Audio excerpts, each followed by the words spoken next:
Hello friends, hi, welcome back to my channel. ఎలా ఉన్నారండి అందరూ? నేను మీ శ్రీజ.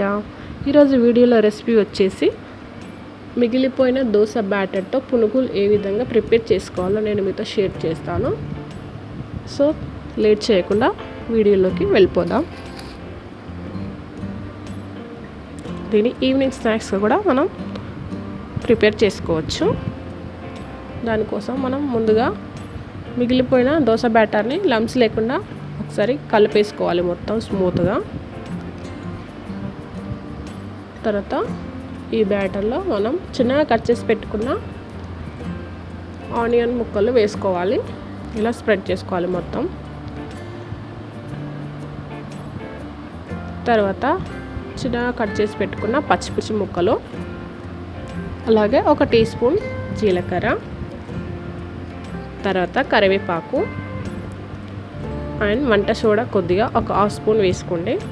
తర్వాత రుచికి సరిపడే సాల్ట్ వేసుకోండి. వీటన్నింటిని వేసుకొని బాగా కలుపుకోవాలి. ఈ విధంగా కలుపుకున్న తర్వాత మన బ్యాటర్ అనేది కొద్దిగా లూజ్గా అనిపిస్తుంది కాబట్టి మనం కొద్దిగా మైదా కూడా యాడ్ చేసుకుందాం.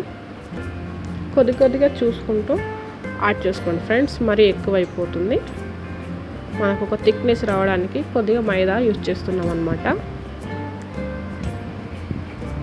సో మీరు కనుక నా ఛానల్ ఫస్ట్ టైం చూస్తున్నట్లయితే సబ్స్క్రైబ్ చేయండి ఫ్రెండ్స్. అలాగే పక్కన చిన్న బెల్ ఐకాన్ కూడా క్లిక్ చేయండి. అలా క్లిక్ చేసినట్లయితే నేను ఏ వీడియో అప్లోడ్ చేసినా నోటిఫికేషన్ ఈజీగా మీ వరకు చేరుతుంది.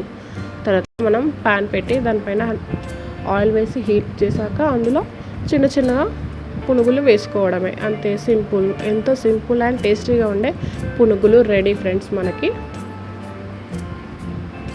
సో తప్పకుండా అందరూ ఈ రెసిపీని ట్రై చేయండి ఫ్రెండ్స్.